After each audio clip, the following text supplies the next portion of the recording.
aqui para mais um podcast, Além do Consultório. Eu tô com duas convidadas muito especiais, que foi muito difícil conseguir conciliar a agenda dessas meninas, né? Então, tô aqui com a Karen Tolentino, que é neuropsicóloga, e a Daiane Daniele, que é neuropediatra. E hoje a gente vai falar de um tema muito interessante, um tema que tá super em alta até, e por isso eu acho que foi um tema que nós escolhemos para trazer, por realmente ter muita informação ruim, né? E para a gente trazer uma informação aí de qualidade sobre autismo. Então, eu acho que a primeira questão é, por que está tão em alta? Está aumentando mesmo? O que vocês acham disso? A primeira pergunta. Na verdade, é muito questionado, né? Então, a gente tem 2 pontos aí. Primeiro, hoje em dia, a gente tem muito mais diagnóstico. Então, tem alguns pontos que a gente pode dizer que aumentou, né? Hoje, as famílias têm mais acesso à informação, então, que antigamente não tinha, né? Falando aí da internet, que traz muita coisa ruim, mas tem sim acesso mais à informação. Então, qualquer dúvida ou qualquer sinal que nota na criança, procura no Google, né? No Dr. Google e acaba procurando ajuda. Então, tem mais acesso à informação. A gente sabe que a gente utiliza um DSM-5, que, na verdade, são critérios diagnósticos, né? E desde o DSM-5, né, que o último, que é o 5 de 2013, muitos outras patologias, né, outros transtornos que não entravam como espectro, né, hoje em dia entram. Então, antigamente era o autismo. Do dos critérios diagnósticos, né? Por isso, outros casos acabaram entrando nesse critério ampliado. Que antigamente não entrava como um espectro autista, né, porque antigamente a gente falava de autismo, né, autismo típico, atípico, Asperger, Rett, TGD, hoje tudo entra dentro do espectro, né? Exato. E lógico que é um filtro mais refinado, refinado. Para a gente conseguir, dentro dos instrumentos que a gente tem de avaliação hoje também, a gente acaba que a gente tem instrumentos mais sensíveis. Então, a gente consegue um diagnóstico mais preciso e mais cedo. E de casos mais leves, que eu acho que esse é um outro ponto. Antes, quando a gente tinha... Eu tô pensando até quando eu entrei na residência, há 10 anos, né? Eu entrei na residência de psiquiatria. Os primeiros 3 anos eu fiz psiquiatria de adulto. Nesses primeiros 3 anos, pouco se falava de casos de TEA. Então, até o TEA do adulto, que às vezes a gente atendia um transtorno depressivo secundário, passava despercebido, porque a gente focava mais na condição, por exemplo, na depressão, no transtorno ansioso. E hoje em dia, por exemplo, a gente consegue identificar até mesmo casos de adultos. A gente que atende as crianças, né? Eu imagino vocês, assim, que devem ter passado a mesma coisa que eu. Às vezes a gente faz o diagnóstico de uma criança, mas a gente tem suspeitas de que um dos pais pode estar dentro do espectro, sendo que nunca foi diagnosticado. Exatamente porque esses casos mais leves, eu acho que passaram despercebidos ao longo de um tempo. Desenvolveram estratégias compensatórias ao longo da vida. Muitos chegam, inclusive, com outros diagnósticos. Então, pelo menos na minha experiência clínica, acontece muito isso. De atender crianças de 7, 8 anos de idade que trata por um transtorno de aprendizagem, que trata, né, por uma apraxia. Já atendi crianças que estavam tratando por uma apraxia. E aí, quando você vai avaliar, realmente está dentro do espectro. Exato. Mas isso também aumentou o número, né? Porque antigamente, o paciente que tinha um diagnóstico de deficiência intelectual era só deficiência intelectual, né? O síndrome de Down, que é uma doença cromossômica, uma doença genética, era só o Down. E hoje a gente sabe que quase 40% dos pacientes com síndrome de Down têm transtorno do espectro autista associado. Então, muitas outras, né, doenças, principalmente genéticas, né, que tinha só o diagnóstico em si daquela doença genética, hoje a gente coloca também tendo o transtorno do espectro autista. O TDAH, né? E o autismo não podia ser junto. Hoje em dia a gente tem crianças com TEA e TDAH. O déficit intelectual também, né? Que colocava lá no DSM-5, até no final, coloca em relação à parte cognitiva.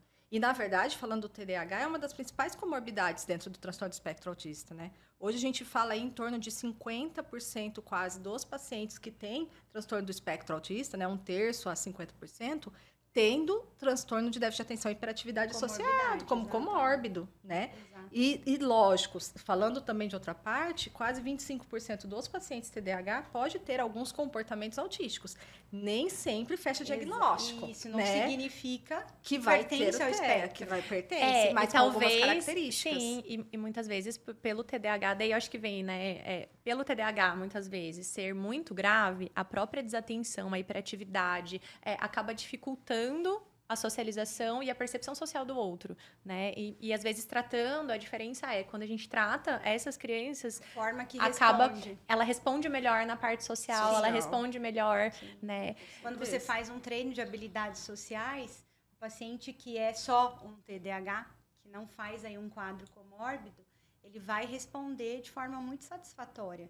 Né? E a criança que faz parte do espectro, aquela que é um nível 1, vai ter muito mais dificuldade no desenvolvimento dessas habilidades. Eu acho que a gente está usando alguns termos que a gente podia delimitar melhor. Por exemplo, o que são os níveis, nível 1, nível 2, nível 3 do TEA? Eu acho que isso é uma explicação que é importante a gente colocar, até porque ao longo da conversa a gente vai falar mais sobre isso, né? Mas só para voltar na sua pergunta, Carol, então assim, eu acho que hoje, lógico, a gente está dando mais diagnóstico, que antigamente a gente não dava, apesar de já ter, né? Hoje ampliou-se, né, o diagnóstico, mas além disso tudo aumentou sim, tá?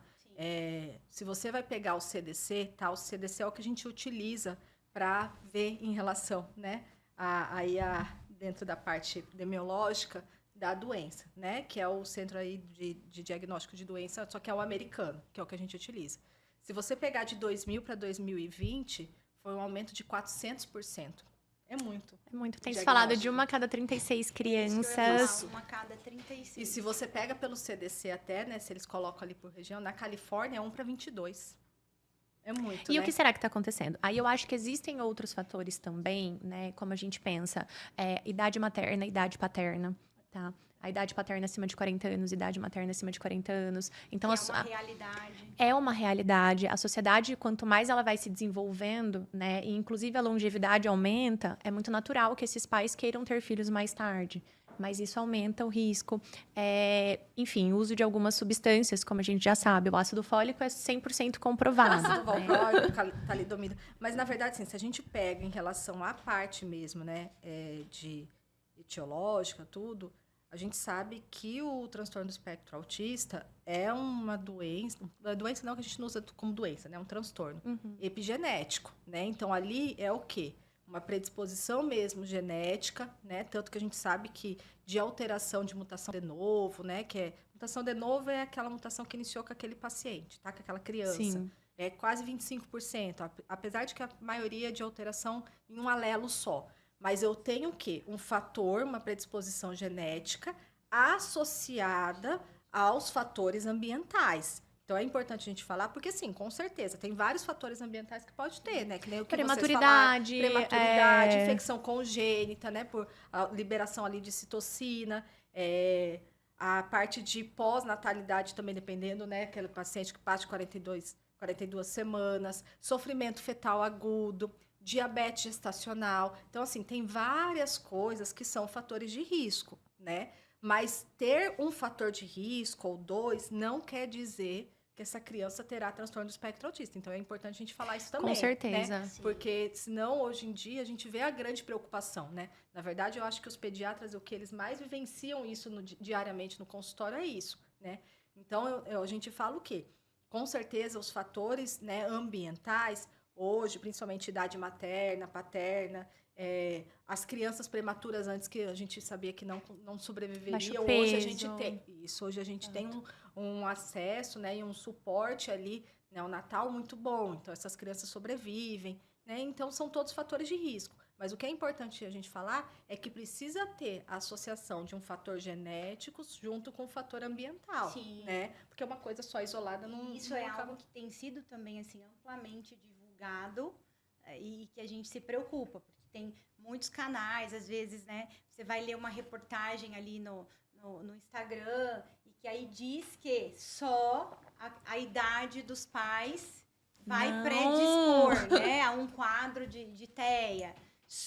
Então, a gente tem que tomar cuidado realmente com essas informações, Sim. que não são informações científicas. Exatamente. E, enfim, né? Então, a gente tem essa somatória desses fatores. E aí tá.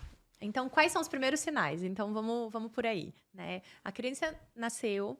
É possível a gente já identificar, desde pequeno, se tem algum sinal, alguma característica, talvez nesse bebê ou nessa criança menos de um ano, porque também antes, né, a fala era: vamos esperar, ele vai se desenvolver, está tudo bem. Não, vamos esperar, ele vai falar. Cada criança tem seu Cada tempo. criança tem seu tempo. E Menino é mais preguiçoso, porque a gente sabe que ali, né? Apesar de que isso está modificando, né? Mas a gente falava de caso de uma menina para 4 meninos, né? Então Sim. isso era uma coisa que acontecia. Então os pais chegavam ali com aquela criança com 3 anos, né, no consultório, que não falava, não, mas o pediatra, né, ou não sei quem, falou que menino é mais preguiçoso, demora mais para falar, Exatamente. né? Mas sim, a gente já consegue ver alguns sinais, tá? Precoces em bebês.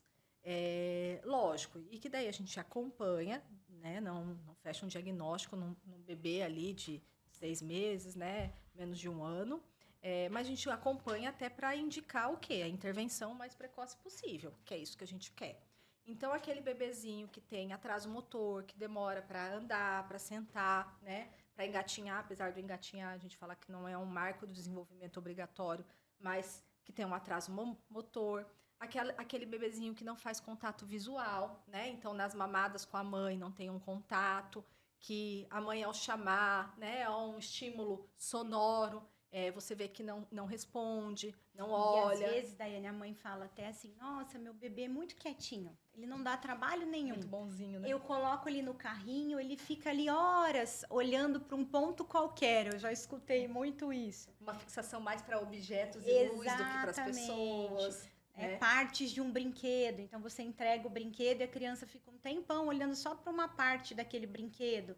Não há uma integração, uma interação com esse brinquedo. Então, a gente escuta muito isso. Essa questão do bebê muito bonzinho é o bebê que ele é mais responsivo, ele é mais apático. É um bebê que não tem um contato direto com o mundo, né? Com o ambiente. E ao contrário também, alguns bebês que têm o TEA são hiperresponsivos pelas questões sensoriais. Então, são crianças que às vezes choram muito, são mais irritadas. Então, quando é bebezinho, a gente já consegue identificar. É óbvio que é muito difícil e não tem como a gente fechar esse diagnóstico. Por quê? Porque qual que é o ponto principal do TEA? Comunicação e interação social. Como que um bebê, a parte de interação e comunicativa de um bebê vai ser desenvolvida, né, nesse desenvolvimento dessa criança. Então, claro que crianças de 1, 2, 3 anos, a gente consegue ver uma disparidade já muito maior das crianças com autismo do que as crianças que têm um desenvolvimento neurotípico. Agora, no bebê, a gente já consegue saber, por exemplo, a comunicação. A primeira comunicação do bebê é esse olhar do bebê para a mãe, né? Sorriso social. Sorriso social. Aquele bebezinho que não dá o sorriso social. A triangulação, né? A criança olhar o brinquedo, olhar para você, né? Escutar um barulho, escutou o barulho, tipo, busca a mãe, buscar o contato. Por exemplo, teve uma situação, né? Eu tô lembrando, assim, quando eu dava aula, e aí chegou uma das criancinhas e eu falei pro acadêmico, fica com a criança um pouco, ela devia ter 2 anos, que a gente estava fazendo a avaliação, realmente um possível TEA, e aí, enquanto eu conversava com a mãe, ele foi ficando com a criança. Daí ele chegou para mim e falou, doutora, ela não tem, porque ela chegou e veio comigo numa boa.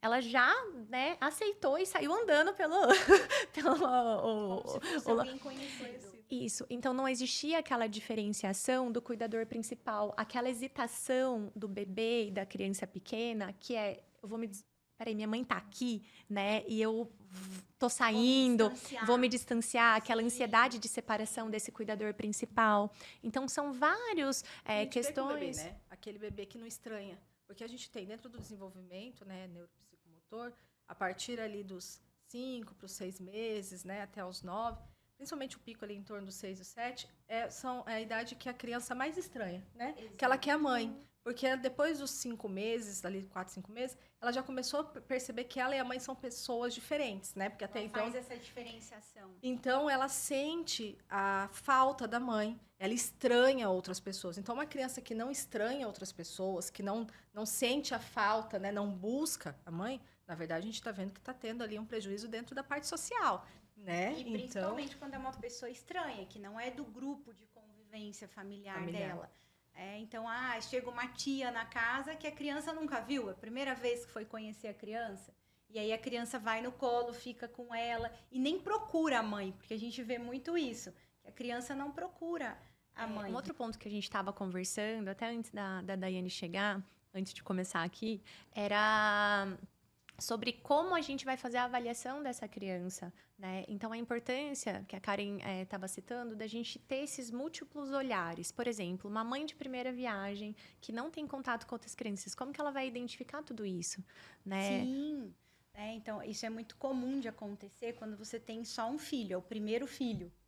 E aí, às vezes, as mães chegam no consultório e você começa a perguntar. Se você faz aquela anamnese, aquela entrevista padrão, aí a mãe, né? E como que é essa criança? Ela brinca, ela já vai à escola? Aí, de repente, não vai, não frequenta a escola, fica só em casa. E ela fica com quem? Ela fica com a babá, né? Ou ela fica com a avó. E ela brinca, ela interage, ela troca o brinquedo, ela aceita, tá brincando de boneca. Aí você vai brincar, vai trocar de brincadeira. Ela aceita? Aceita, ela é muito boazinha, ela não reclama de nada, né? E como que é? Vocês vão numa festinha de aniversário, ela brinca com as outras crianças? Ela brinca com as outras crianças. Então, te passa uma impressão de que há uma reciprocidade, que essa criança interage no ambiente onde ela está.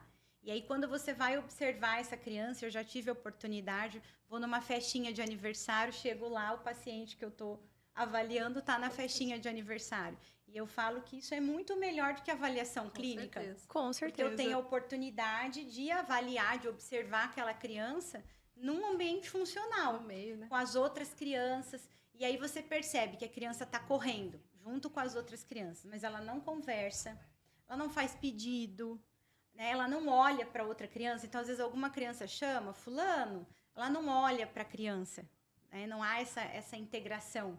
Ela continua correndo sem responder. Aí, às vezes, até a mãe chamava o nome da criança, a criança não olhava. A criança vinha, mas sem olhar para a mãe. Então, a questão da atenção compartilhada. E a reciprocidade, Exatamente. né? A troca, que é uma das questões do TEA. A criança pode até estar inserida no grupo, estar Ela junto. pertence. Mas ela não faz troca com esse grupo. Aí, por exemplo, ele brinca com o carrinho, né? Vamos dar a questão do carrinho, que é a mais, né? Ele brinca com o carrinho. Mas ele brinca funcional.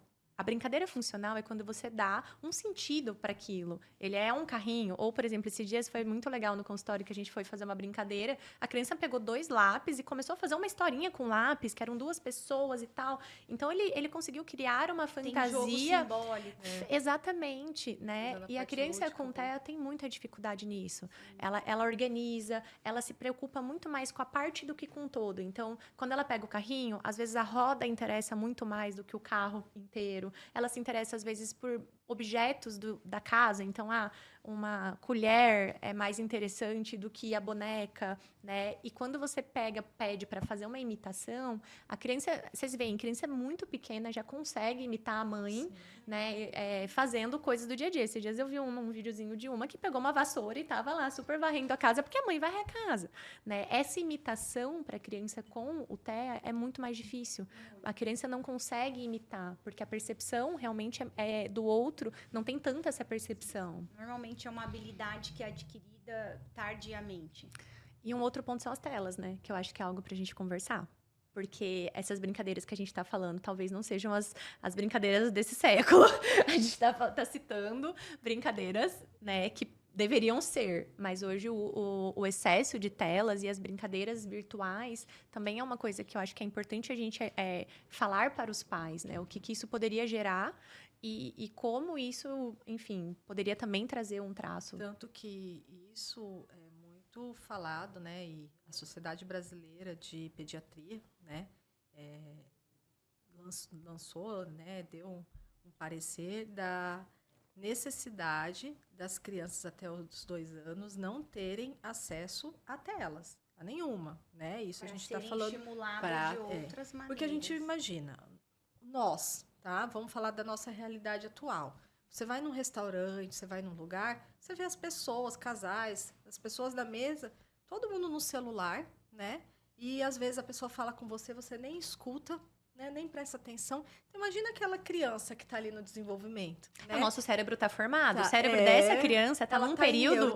Está desenvolvendo. Então, Uhum. além de prejudicar a reciprocidade social com os outros, né? Você chama aquela criança, ela nem te escuta, né? Além disso, você não estimula em nada a linguagem, né? Então, traz um prejuízo muito grande.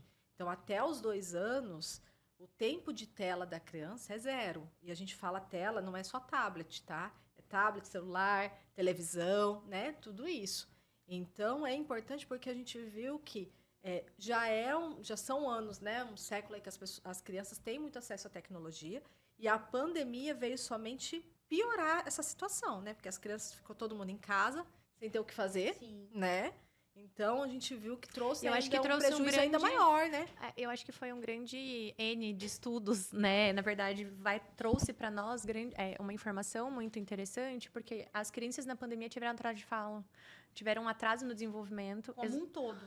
Como um todo. E principalmente as crianças pequenas. Então, esse atraso é por causa de um autismo, de um TEA, ou esse atraso é consequente a uma falta de estímulo, ao uso excessivo das telas. Da onde veio?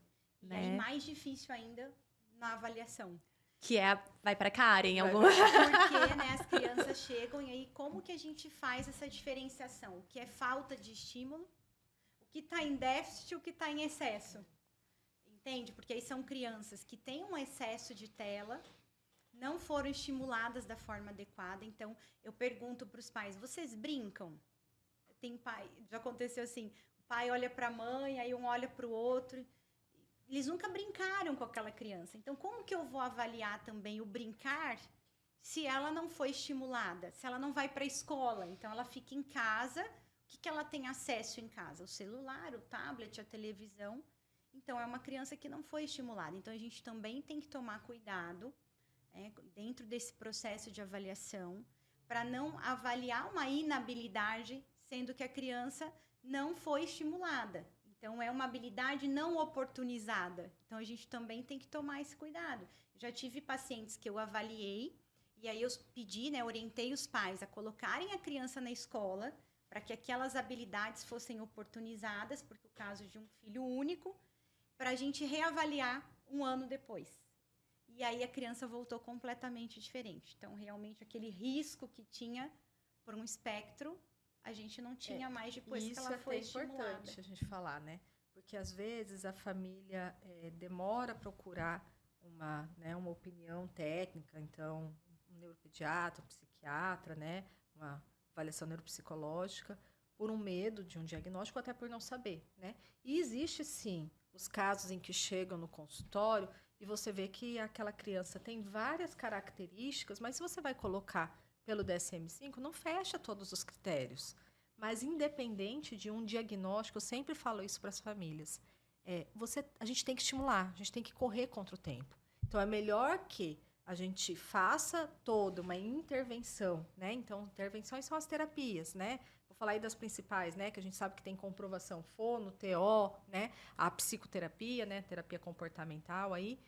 Então, que a gente faça uma intervenção, então, as terapias imediatamente, né, nessa criança, o mais precoce, preventiva mesmo, o mais precoce possível, e daqui a um ano reavalia novamente e fecha um diagnóstico ou não, né? Porque isso acontece, né? É uma porcentagem menor no consultório, mas acontece de crianças que quando chega, você vê que tem algumas características, mas não fecham todos os critérios diagnósticos. Exato. E daí, depois de uma intervenção, depois de um período que você refaz a avaliação neuropsicológica, você vê que aquela criança já não tem tá fora alguns prejuízos que ela tinha. E a gente tem que lembrar... Então, era falta de estímulo, né? Provavelmente. E a gente tem que lembrar do cérebro da criança, né? Porque a gente está falando de um cérebro que está em desenvolvimento. Quando a gente perde uma parte desse desenvolvimento, por exemplo, eu pego uma criança e eu tranco essa criança e eu não deixo ela ter contato com o mundo externo durante um período de tempo, algumas habilidades ela não vai ser mais capaz de adquirir, porque ela já perdeu aquela faixa onde aquela habilidade deveria ser adquirida. Então, quanto antes nós estimularmos a criança, e assim, a gente não está falando de nada de hiperestimulação, né? A gente está falando de um estímulo, estímulos básicos, exato. Quanto antes começar alguma intervenção, se a criança tem um atraso de fala, a gente começa a intervenção. Se a criança começa com alguns comportamentos mais repetitivos, é TEA, não é TEA, será? começa a intervenção, né? Ela não está socializando na escola, ela está, enfim, tem questões sensoriais. Uma criança que reage muito a estímulos sonoros, é uma criança que está com dificuldade de seletividade alimentar. Vamos esperar mais um pouco o diagnóstico? Não, a gente começa a intervenção específica para a demanda, exatamente porque o cérebro da criança, ele precisa ser estimulado naquele determinado tempo. Quanto mais tempo a gente perde, menor a capacidade realmente dessa criança adquirir aquilo daquela fase. Receio, né? Eu vejo que no Brasil ainda se trabalha muito em prol da doença e não da saúde. Então, não se trabalha de forma preventiva. Então, eu coloco isso muito para os pais. Com certeza, né? Eu falo que eu me coloco sempre enquanto mãe, quando eu vou atender aquela família que chega ali com muitos medos de um diagnóstico, seja ele qual for. Então, eu sempre coloco para os pais. Eu falo, qual é o seu receio? Qual é o seu medo? Eu tenho medo de que ele, né, seja autista. Essa é a fala, né? E por que você tem medo dele ser autista? É porque ele não vai conseguir se desenvolver, né? E eu falo, não, mas não é assim, não é mais assim. De repente, se a gente estivesse pensando há 30 anos atrás, que realmente os recursos em termos de intervenção eram muito menores do que a gente tem hoje. Então, hoje a gente sabe que não é mais assim. Então, eu sempre digo para os pais, não tenha medo do diagnóstico. Tenha medo da ausência do diagnóstico, porque é a ausência que faz com que a gente tenha um prognóstico ruim. Quanto mais tempo você demora para olhar para essa criança, para estimulá-la da forma adequada, para intervir naquelas habilidades que ela precisa, pior vai ser o prognóstico. Com certeza. E até assim, por conta das podas neuronais que você estava falando, exatamente isso. Então, a criança perde aquela oportunidade. Então, não é que depois ela não vai mais desenvolver habilidade, mas vai ficar muito mais difícil de você conseguir desenvolver aquela habilidade. E por isso que eu acho que é cada vez mais importante, e isso eu falo bastante com os residentes de pediatria, né, que acompanham comigo, e na época que eu estava na Uniderp para os acadêmicos, da importância dos pediatras, né, cada vez mais utilizarem, às vezes, as escalas de rastreio em suas consultas, tá? Então, a gente tem, né, algumas escalas que a gente fala ali, alguns questionários. Não é para dar diagnóstico. Inclusive, os pais agora vão atrás de todos os questionários fazer nas suas crianças. Não façam isso em casa. Tá? A gente está falando para profissionais de saúde que trabalham com criança. É um rastreio e que eu acho que deve ser aplicado em todas as crianças, né? Então, o principal que a gente utiliza, né, o MChat, né? Que a partir de 16 meses, a gente ali a criança de 1 ano e 4 meses. Ouro, né? E, na verdade, isso a gente fala lá no HU, né, com os residentes, da importância na sua consulta de pediatria, você aplicar esse questionário, né? Porque quanto mais precocemente você rastrear a possibilidade de estar dentro de um transtorno do espectro autista ou até de algum outro transtorno, né, do neurodesenvolvimento, e mais precoce a gente conseguir realizar uma intervenção, melhor para essa criança, né? Então, acho que cada vez mais a gente tem que conversar sobre isso. Com certeza, assim, tanto com pediatras quanto quando a gente pensa na escola. Né? Quando essa criança ela chega pra gente, muitas vezes ela vem ou de um pediatra ou pelo próprio olhar dos pais, como a gente estava falando, a disseminação da informação está muito maior em relação ao TEA, mas também vem muito da escola. Mas também, algumas vezes, a gente pede um relato da escola, de como essa criança é, e é o que a Karen estava citando. A escola me traz uma criança que tem um desenvolvimento típico. E quando a gente faz a observação dessa criança na escola, a gente vê que, na verdade, essa criança ela não está interagindo com os colegas, que essa criança ela realmente tem um isolamento. Ela está ao redor, mas não integra, né? Não integra, que é uma criança que está indo bem na escola, ok, mas está isolada socialmente, ou com dificuldades no próprio aprendizado, que eles falam, vai melhorar, vai passar, vai dar tudo certo, não, ela tá indo, mas aí você vai ver a criança se interessa, por exemplo, ela não integra o grupo porque ela quer ficar conversando com os amiguinhos sobre o fundo do mar, ou sobre as estrelas, coisas que interessam a ela, mas que não interessam ao grupo, né? Então, e o grupo se afasta. E o grupo se afasta. E esse olhar, ele principalmente quando a gente fala de um TEA nível 1, que é o que a gente tá comentando, que são casos mais leves, precisa ser um olhar treinado, um olhar mais acurado dessa equipe que tem o contato com a criança. Porque, às vezes, essa criança, realmente, aonde ela vai estar, que talvez os pais não vão conseguir ter esse olhar, porque é um olhar mais específico, né? Então, esse olhar ele tem que vir ou da escola, dos profissionais realmente da educação, ou do pediatra que faz o segmento e está vendo essa criança ali todos os meses e acompanhando o desenvolvimento dela. Eu acho que né? já melhorou muito, né? Que hoje as escolas já têm um pouco mais de percepção em relação a isso. Então, a gente recebe muito mais paciente, né? Mais crianças que a escola que encaminhou. Mas eu acho que ainda tem muito a melhorar, né? Então, eu acho que é uma coisa que precisa ser muito trabalhada. E eu não sei na sua realidade, Daiane, mas eu percebi que depois da pandemia, eu falo que o olhar das escolas parece que estava mais refinado. E aí, com o advento da pandemia, agora tudo é em detrimento da pandemia. Então, essa criança está com um pequeno atraso no processo de alfabetização, mas é porque teve a pandemia. Tá, mas na época da pandemia, essa criança estava onde? Né? Essa criança estava no Jardim 1. Então, ela já passou pelo Jardim 2, pelo Jardim 3. Cada escola tem uma nomenclatura, mas, enfim, passou por toda a educação infantil. E agora está findando o segundo ano do ensino fundamental. Não, e eu falo, às vezes, a pandemia já faz tempo, né? Já tem 2 anos aí, né? Então, a gente tem que tomar esse cuidado também, certeza. né? Para que não se atribua tudo. E eu acho que esse é um ponto super importante. Eu, assim, também, enquanto psicopedagoga, eu falo quanto é importante para que os professores, a equipe pedagógica como um todo, tenha periodicamente, passe por uma reciclagem em relação ao neurodesenvolvimento, que é normal, que não é, o que é esperado, porque tem muito isso. A criança fala, uma criança de 7 anos com muitas trocas na linguagem oral. Então, vamos pedir uma avaliação com uma fonoaudióloga para entender se aquilo ainda está dentro do esperado. E uma outra questão dessa troca com a escola é tanto essa troca da escola nos trazer, né? Eu falo a escola, mas os profissionais da escola, enfim, nos trazer quando essa criança não está dentro, porque é muito mais fácil você comparar. Você tem uma turminha de 10. Tem um que está um pouquinho, com desenvolvimento um pouco diferente. É mais fácil porque você tem um comparativo ali da idade, né? Então, você está acompanhando aquela criança de acordo com os pares, né? É mais fácil a identificação se aquela criança está fugindo um pouco do desenvolvimento, né? Do desenvolvimento típico. E uma outra questão é, depois que nós temos o diagnóstico, o quanto a escola tem que ser parceira durante o processo do tratamento. Então, como seria, né? O que a escola precisa fazer para inserir essa criança lá? Né? Quais as mudanças? Como que eles precisam se planejar para isso? Acho que é outro ponto importante.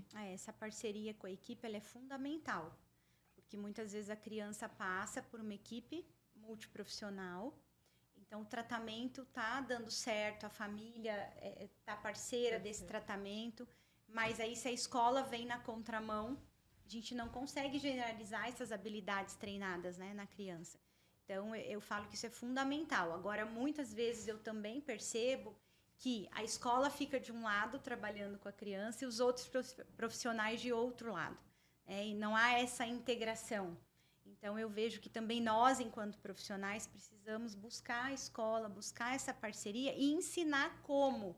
Porque, às vezes, a professora, principalmente quando é professora regente do ensino, né, fundamental 1 e educação infantil, elas querem aprender, elas querem ajudar aquela criança, mas elas não sabem. Porque na formação elas não tiveram, elas não foram formadas para isso. Tô lembrando de um caso que eu achei muito lindo, assim, era uma pacientinha que era até, se não me engano, nível 2 ou 3, precisava de um professor auxiliar, né, um acompanhante em sala, devia ter uns 4 anos. E a professora regente queria muito inserir aquela criança, e aí ela fez um trabalho da turma inteira, deles fazerem recortes com garrafa PET e grudou no teto da sala inteira, de uma parte lá da sala, e me mandou um vídeo da criança, por ela ser super sensorial e tudo mais. E as crianças participaram do processo, integrando aquela outra criança. Eu achei isso tão lindo. E muitas vezes a gente vê, quando a escola é parceira, a gente consegue muito mais, faz toda a diferença. Faz o desenvolvimento. Né? Agora, voltando. Gente, vamos explicar o que até nível 1, 2 e 3. É que antigamente a gente utilizava como classificação leve, né? Leve, moderado, grave, severo. E isso não existe mais, né? Hoje a gente chama de do nível de suporte, tá? Que aquela criança vai necessitar. Então, nível 1, nível 2 e nível 3, né? E foi até isso que a gente falou, a dificuldade, às vezes, do TEA nível 1, né? Que, na verdade, seria o antigo leve, né? O Asperger. Eu ouvi esse dia Asperger, levíssimo. Levíssimo. Não, essa é nova, essa eu nunca escutei. Levíssimo. Então, na verdade, é na necessidade de suporte que aquela criança vai precisar, né? Então, quando a dia a gente dia. tem um nível 2 ou nível 3, é porque precisa de mais suporte suporte. maior, né? Que Principalmente é nível 3. mais até simples de se fazer o diagnóstico, porque as demandas começam a aparecer desde muito cedo. É muito mais fácil fazer um diagnóstico, É, né? muito mais O fácil. nível 3, a gente consegue fazer muito mais precoce. Com né? certeza. Então, é aquela criança que, às vezes, chega assim no consultório, uma criança de 18 meses ali, 1 ano e meio, que a gente olha, fecha todas as características E o a gente já nível consegue 1 fechar. é É mais... que demora, não que demora, né? Mas normalmente a gente vê que é uma criança que o diagnóstico se fecha um pouco mais tarde, né? Em torno ali dos 3 anos, 4, levando em conta o desenvolvimento mesmo daquela habilidade, né? Porque como é mais leve, não que às vezes não aconteça um diagnóstico um pouco mais precoce, mas normalmente a gente vê Normalmente a partir dos 3 3 anos. anos. Mas uma coisa que eu tô lembrando é que tá sendo muito legal atualmente, até a mídia tem trazido esses casos de TEA nível 1. Eu tô lembrando do Sheldon, do The Good Doctor, a série do Netflix que chama Typical. Então, a gente consegue visualizar de uma maneira mais clara, né, características de um TEA nível 1 e até mesmo pensar em possibilidades. Função de vida diária mesmo. Então, a gente consegue ver como que ele funciona no dia a dia. Onde ele vai ter as dificuldades, o que é possível, o que não é. Porque eu falo, né, às vezes, quando a gente fala em TEA, a gente só pensa em dificuldade. Mas eles têm muitas áreas de facilidades. E aí, quando a gente assiste a esses seriados, né, a esses filmes, hoje em dia tem muitos filmes também, né, demonstrando como que é a vida de um TEA, eu fico muito feliz, porque a gente também oportuniza para essas famílias que estão recebendo um diagnóstico as possibilidades frente a um diagnóstico. Exato. Né? Obviamente, quando a gente fala do nível 2 ou nível 3 de suporte, são crianças que precisam de suporte, de um suporte muito maior. Quando a gente pensa no nível 1, né, sem a deficiência intelectual, são crianças que realmente, eu acho que também é uma das grandes angústias dos pais. Como o meu filho vai ser daqui a 5, daqui a 10 anos? Ele vai ser capaz de fazer uma faculdade, né? E quando a gente pensa no nível 1, a gente pensa num prognóstico e numa capacidade muito maior com as terapias e com o tratamento. Essas crianças realmente elas conseguem sofrer menos, que é o que muitas pessoas anteriormente não tinham. Né? Então, até pensando na terapia ABA, eu acho que é algo para a gente poder falar. É uma psicoterapia, né? Então, é um método, né, dentro da ciência, psicoterapia, dentro de uma ciência de análise de comportamento, né? Que vai trabalhar várias, né, áreas de linguagem social, né, comportamental da criança. E é uma terapia intensiva, que isso é importante a gente falar. Né? Sistematizada, né? É super importante para que a criança, o adolescente, enfim, que a gente ouve falar muito na questão do ABA para criança, né? Mas a gente tem aí, principalmente no TEA nível 2, nível 3, aquele adolescente que vai precisar continuar fazendo ABA. Que não atingiu ainda tudo. Isso, para desenvolver esse repertório, principalmente a parte funcional, porque é a maior preocupação da família. O tratamento, na verdade, né, as terapias é para isso. Para a gente fazer com que essa criança se desenvolva e tenha funcionabilidade, né? Que seja um adulto funcional. Sim, né? Tem autonomia. Exato. E acho que uma das grandes perguntas é essa, né? Os pais perguntam, ele fazendo ABA, ele vai poder casar, ter filhos, ele vai ter amigos? E indiferente dele fazer, no caso do TEA nível 1, fazer ABA ou uma terapia cognitiva comportamental, acho que o objetivo é bem esse, né, Daiane? É você pensar no que aquela criança ou aquele adolescente precisa adquirir de habilidades para que ele fique funcional, para que ele consiga, né, ser funcional e ser feliz. Eu falo que isso é tão importante. Às vezes os pais pensam muito, será que ele vai fazer uma faculdade? Que faculdade ele vai fazer? Mas será que meu filho está feliz? Então, E uma das questões, assim, é que eu acho que só eu trabalho, a Karen trabalha também com adolescentes, é quando o TEA ele entra na adolescência, né? Esse é TEA nível 1. Porque na adolescência tem essa necessidade de se integrar no grupo. E a maior dificuldade do autista é conseguir realmente fazer parte do grupo. Então, a terapia, principalmente, né, o treino de habilidade social, que é um outro tipo de terapia, né, dentro da linha da terapia cognitivo-comportamental, acaba auxiliando esse adolescente a conseguir integrar esse grupo, a fazer parte, a pertencer, né? E é através de... porque como pro TEA é muito mais difícil, ele não consegue entender aquelas dicas, aquelas percepções, nuances sociais, assim. Sociais, né? Eu falo para os pais. São coisas finas, né? De habilidade social, Mas né? é possível de ser treinado, Sim, com certeza. né? É E uma habilidade a ser desenvolvida. Exato, né? Vai ser diferente? Vai, mas vai ser aprendida, né? E então isso vai gerar menos sofrimento, porque da mesma forma que um desenvolvimento, uma criança, um adolescente com desenvolvimento típico, o que tem o desenvolvimento atípico, ele também tem desejos, e o desejo é realmente pertencimento de grupo. E aí como que nós podemos auxiliá-lo neste processo? Isso através desde a infância, que eu falo que a criança ela é menos julgadora do que o adolescente, o grupo por si só. Então, às vezes é mais fácil essa criança com TEA se integrar do grupo antes, né, dele se tornar adolescente. Quando entra na adolescência, começa essa necessidade e realmente o adolescente ele tem outras questões ali que acabam envolvendo, né? Como tem sido comum, né, Carolina, essa questão de a gente fazer diagnósticos também tardios. Então, muitas vezes a queixa começa na adolescência e muitas vezes a escola percebe que não integra com o grupo, que está sempre sozinho, tem trabalho em grupo, pede por favor para fazer sozinho, que não quer fazer com o grupo. O professor faz perguntas simples acerca do conteúdo. E aí é o que você falou, daí ele não consegue perceber, então dá uma resposta totalmente fora do contexto. E aí os pais começam a perceber que não tem amigos, então realmente quer ficar só jogando videogame, social, assistindo televisão, filtro social. Mas isso é importante até falar, que o transtorno do espectro autista é um transtorno do neurodesenvolvimento, tá? Então, não que vai surgir, né? Porque às vezes eu não tive uma forma errada. Não que surgiu na adolescência, né? Que ele não foi diagnosticado antes, né? Sim. Que, na verdade, às vezes, por ser algo mais sutil, passou despercebido nessa primeira infância, sim, né? Porque às vezes E é bem o que a gente estava comentando no início, assim, as habilidades comunicativas e sociais ao longo da vida, do desenvolvimento, né, da criança, da adolescência, ela vai sendo refinada, vai sendo melhorada e refinada. Então, e é como se esse adolescente não passasse por esse processo. Então, aquela mesma habilidade que ele tinha aos 7 anos, ele tem a mesma habilidade com 15.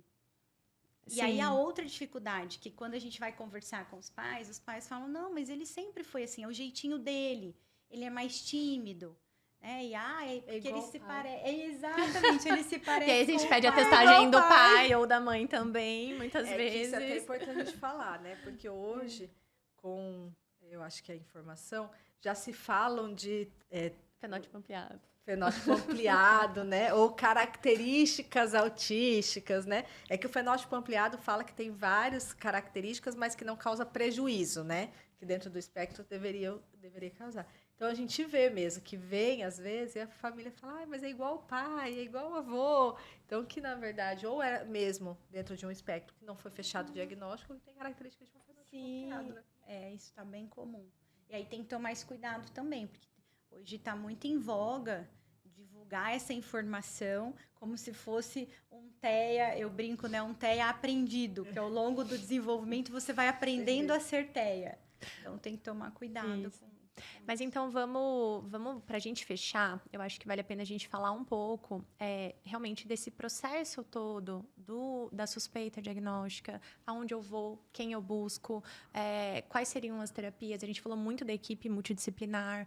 Eu acho que para fazer um fechamento, acho que vocês podiam falar um pouquinho disso. Qual caminho esses pais devem seguir nessa busca por realmente um atendimento? Como que esse processo se dá, né? Eu acho que assim... na menor, né, da desconfiança, né, da família, primeira pessoa que ela deve conversar é com o pediatra, né? Sim. O pediatra mais dessa criança, né? Hoje, que a gente conversou, eu acho que os pediatras estão cada vez mais sabendo, né? Ver pelo menos as características, diagnosticar e vendo a necessidade de encaminhar para um profissional especializado, né? Então, acho que na menor da desconfiança, né? Converse com o seu pediatra. E se mesmo assim, às vezes você não concordar com quem, procura um outro profissional, né? Um psiquiatra infantil, uma neuropediatra, né? Uma neuropsicóloga para fazer uma avaliação, para que a gente comece mesmo a fazer a investigação e começar a intervenção o mais precoce possível, né? As terapias o mais Eu acho que a precoces. Karen podia falar um pouco do que é essa avaliação neuropsicológica, porque eu vejo que existe muito desconhecimento, até mesmo por parte dos profissionais de saúde. Diferenciar, né? Que é Diferenciar psicólogo e quem é psicóloga. Os pais falam, não, mas eu já fui na neuropediatra, Sim. eu não sei por que ela Sim, pediu mas para eu eu tô também acompanhando com a vir aqui. psicóloga. Às vezes né? eu vou encaminhar para neuropsicóloga e eles falam, Daiane. Eu falo, não, a Daiane é neuropediatra. Mas quem é a neuropsicóloga? Então, Karen, explica pra gente o que é a avaliação neuropsicológica e o quanto isso nos auxilia, né, assim, os outros profissionais, né, porque na condução do caso dessa criança. Então, a avaliação neuropsicológica ou exame neuropsicológico, porque fora do Brasil eles chamam de exame neuropsicológico, é uma avaliação onde a gente faz, né, todo um mapeamento cognitivo. Então, a gente avalia todas as funções cognitivas, né, as atenções, memórias, a parte do famoso coeficiente de inteligência, para poder também identificar, de repente, aí fazer um diagnóstico diferencial, se essa criança, né, tem uma deficiência intelectual ou não. Então, chegam muitos casos também, que quando a gente vai avaliar essa parte cognitiva, é uma criança limítrofe, é uma criança que tem um potencial cognitivo rebaixado, então ela também, isso vai gerar um impacto, né? Então, a gente avalia as principais funções cognitivas, a parte de linguagem, habilidades acadêmicas, e os aspectos comportamentais, né? Então, eu sempre explico para os pais que é como se a gente fosse avaliar como que está esse cérebro, como que esse cérebro está conversando, que seria o comportamento. Então, como que essa criança funciona no dia a dia dela? O que está em déficit, o que está em excesso, né? E no dia a dia mesmo, na escola, com a babá, quando ela vai na natação, como que ela está funcionando? O que você percebe, né, nessa prática dela? Então, a gente faz esse mapeamento para a gente entender, né, se tem algo a ser melhor examinado. Então, por exemplo, às vezes quando eu avalio linguagem, a criança tem uma alteração de consciência fonológica, ela tem uma alteração de linguagem oral. Então, aí eu vou encaminhar para uma fono para ela examinar isso melhor. Mas eu já sei que é uma habilidade que está deficitária. Então, eu falo que é uma avaliação super importante para você conseguir, inclusive, entender, em termos de desenvolvimento, aonde está a sua criança e aonde ela deveria estar. Porque, muitas vezes, não significa que a criança tem um transtorno, mas ela está sendo pouco estimulada, então ela vai precisar de uma intervenção para ela ser melhor estimulada numa determinada área, numa determinada assim, habilidade, é importante, né? eu acho, falar que a avaliação neuropsicológica ela é feita através de testes padronizados, dentro daquele grupo social, né? validado, dentro do grupo social, em comparativo com semelhantes, com aquela faixa etária. Então, uma avaliação mais sistematizada. Além de que o profissional, né, no caso a Karen, tem que ter todo esse olhar mais amplo para realmente, poxa, ele foi mal no teste porque ele não quer fazer o teste ou outras coisas nesse sentido. E né? assim, Carolina, eu falo que além da testagem, a gente tem que ter esse olhar clínico. Exato. Então, não é só os testes, porque muitas vezes os pais falam, né? Não, mas eu quero fazer, o médico falou para eu fazer tal teste. E aí eu explico que a avaliação neuropsicológica não é a aplicação de um teste específico.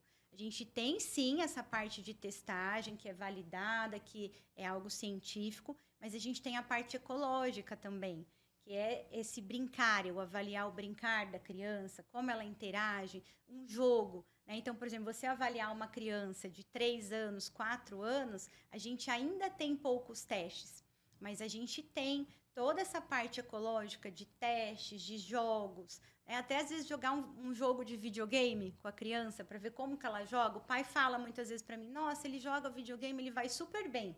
E aí eu já propus, eu fui na casa da criança para avaliar outras habilidades, porque eu queria ver como que ele jogava o videogame, né? E aí ele começava a jogar assim, sei lá, ele jogava 2 minutos e já perdia. Ele não passava de fase no videogame, ele não conseguia evoluir. Então, ele joga super bem? Não, né? Ele tem dificuldade no que ele faz todo dia e que era um único jogo. Ele não aceitava jogar um outro joguinho, era só aquele. Então, eu falo que essa avaliação clínica, essa avaliação funcional, né? Ter essa conversa com a escola, com os outros profissionais. Então, essa criança faz avaliação periódica com o pediatra. Então, eu falo que ela é uma avaliação que ela deveria durar pelo menos 6 meses, eu brinco com os pais. Porque é exatamente você conseguir ver como essa criança está funcionando. E a reavaliação, né? Porque assim, a gente inicia as intervenções. Então, vamos lá, fez a avaliação, deu ou que a criança realmente está dentro do espectro, ou alguma suspeita, uma hipótese. Fica em aberto. A gente inicia todas as intervenções. As intervenções, elas são feitas muito individualizadas, que nós falamos de vários tipos de terapia aqui, mas é muito diante da demanda da criança. Ninguém vai sobrecarregar uma criança com intervenção que ela não precisa, né? Então, a gente tem um trabalho com uma equipe que seria o quê?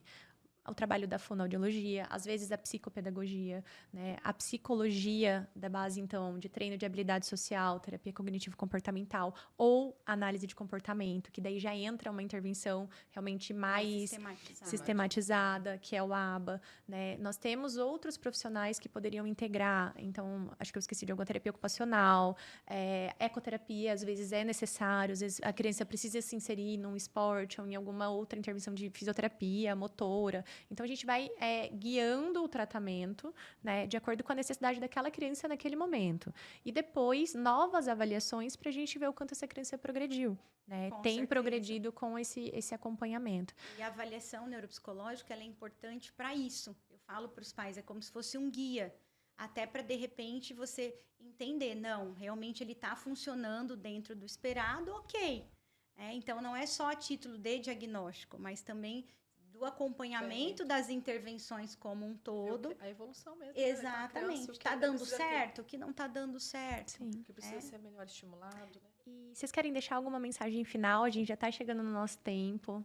Vocês querem falar alguma mensagem final para esses pais ou para as pessoas mesmo que estão escutando esse podcast ou assistindo também, né?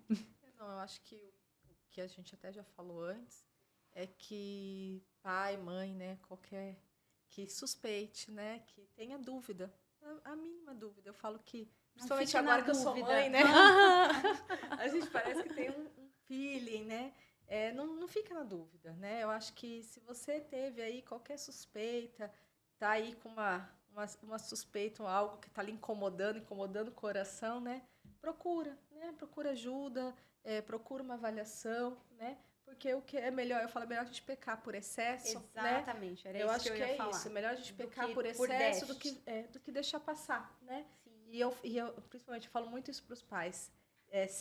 Tempo é cérebro, né? Então, quanto mais precoce, mais a gente estimula, tá aí, né? As crianças, neuroplasticidade, a gente consegue estimular muito, né? Ter uma evolução, quanto mais precoce, mais cedo essa criança começar a intervenção. Então, eu acho que essa mensagem que a gente, na verdade, até conversa bastante, né? Com os acadêmicos, os residentes. A gente avisar que qualquer suspeita, qualquer dúvida, procure ajuda, procure a opinião, né, de um profissional, a avaliação de um profissional, para que a gente veja mesmo se fecha um diagnóstico ou se, na verdade, faz uma intervenção só por mesmo, né, de um estímulo, um atraso em relação a algo de estímulo. Então, acho que é isso, acho que é o que a gente precisa mesmo. Perfeito, acho que não pecar pelo déficit. Né, mas pelo excesso mesmo. E não ter medo de uma avaliação, né, de fazer exames. Às vezes o médico pede também alguns exames, aí o pai fala, não, nem vou fazer porque eu não quero saber o resultado. Eu acho que o resultado está aí para auxiliar e não para prejudicar. E nem medo de um diagnóstico, né? Que eu falo que dentro do espectro, eu acho que eles têm um amor mais puro que existe. Né? Os pacientes, assim, eu sou suspeita, sou apaixonada pelos meus pacientes.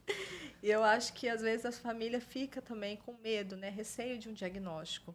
Eu entendo, porque quando a gente tem um filho, a gente tem uma imaginação, a gente, né, quer que as coisas sejam como a gente arquitetou, né? Idealizou, né? E, às vezes, isso acaba trazendo sofrimento. Até pensando em tudo isso, eu acho que o fato da busca por um atendimento, ela traz respostas, ela traz acolhimento. Quando a gente tem ali um profissional, quando a gente busca aquilo que dentro de nós, que é o que a Daiane falou, tem uma coisinha incomodando, será que tem, será que não tem? Você consegue o acolhimento com aquela equipe que está acompanhando o seu filho, né? E esse acolhimento é algo muito importante, porque esses pais, eles precisam ser acolhidos antes de serem guiados. Né? Então, certeza. Eu acho que tem muitas idealizações realmente em relação à maternidade, um tema para um próximo podcast, né? Temos muitas idealizações, projeções. Então, quando a gente tem que lidar com o diagnóstico, a gente vai ter que trabalhar muito com essa família de um jeito muito acolhedor, de um jeito muito sensível, para realmente ir para o melhor caminho, para aquela criança. Né? Mas como pais, eu realmente não tenho medo. Eu acho que não tem que ter medo da busca por diagnóstico. É tudo que nós já explicamos aqui. Quanto mais precoce for iniciada a intervenção, mesmo antes de um diagnóstico, melhor vai ser o desenvolvimento dessa criança. Mas é isso, gente. Queria muito agradecer a participação de vocês. Foi ótimo, tá? Obrigada mesmo. Agradeço. Eu que agradeço também. Né? E é isso. E vamos juntas aí conseguir ajudar, né? Ajudarmos mais famílias, que eu acho que é isso, né? Acho que a informação e a informação científica é o que a gente tem de melhor arma. Ainda mais hoje em dia, né? Que eu falo aí que na internet hoje todo mundo é mentor, verdade. todo mundo é dono de verdade, Saber. de um protocolo, de algo, né? Das pseudociências. Então, eu acho que Tomar cuidado com isso também. Muito. Então, obrigada pela participação de vocês. Foi muito rica a nossa conversa. Quem tiver interesse em procurá-las para atendimento, a Dani tá rindo porque tá com um bebê pequeno, a agenda tá reduzida. Mas a Daiane atende na clínica Synergy, né, como neuropediatra. E a Karen é neuropsicóloga e atende no Instituto de Desenvolvimento Cognitivo. Tem o Instagram, né, Karen? Qual que é? Tem Instagram, é IDC Tarefinha. Até por conta de quando a gente começou, era voltado para a parte de aprendizagem, então chamava Centro de Aprendizagens Tarefinha. E aí, de 10 anos para cá, nós mudamos para Instituto de Desenvolvimento Cognitivo, mas mantivemos o Tarefinha porque é o nome que todo mundo conhece. Sim. Então, temos, sim, Instagram, a gente procura divulgar lá, né, conhecimento científico. Tá? Então, qualquer coisa... procurem, sigam a Karen. E é isso, meninas. Muito obrigada. Obrigada.